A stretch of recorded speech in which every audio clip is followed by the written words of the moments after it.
आपल्या आपल्या संख्या. काय अंक आले तुमच्या हातात? 7 8 4 5 0. हां बोल अमृता. 7 ठीक आहे. हे संख्यांचं वाचन कोण करणार या?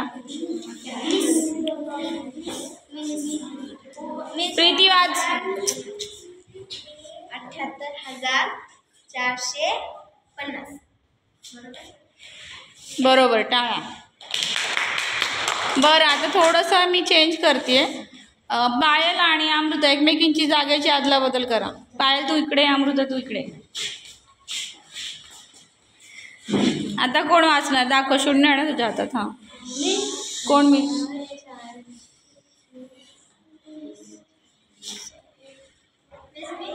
वाच ग यशस्वी. 8,400.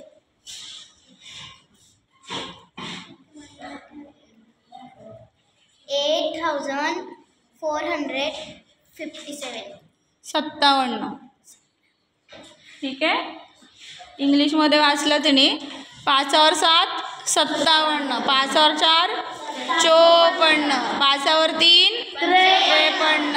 5 और 6 56. 5 और 5 5 और 1 5 और 9 हां 59 झालं होतं आपलं.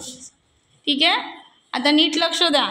जेव्हा 0 आपला सर्वात डावीकडे जातो तेव्हा त्याला किंमत राहत नाही. म्हणजे कुठे असू देते, सगळ्यात डावीकडे सर्वात शेवटच्या इथे, तेव्हा त्याची किंमत राहत नाही. 0.1000 म्हणजे 0च होणार. बरोबर आहे. म्हणून तिने वाचताना डायरेक्ट तिच्याच मनाने तिने वाचलं होतं ते 8,457. कळत आहे. जर तो 0 इकडे आला, राधिका तू तिकडे जा, तिला इकडे येऊ दे. मध्ये आला 0 तर त्याची किंमत आहे का? हो. नाही. मी काय सांगितलं? सर्वात डावीकडे जेव्हा असेल तेव्हा त्याची किंमत नसते. सर्वात डावीकडे.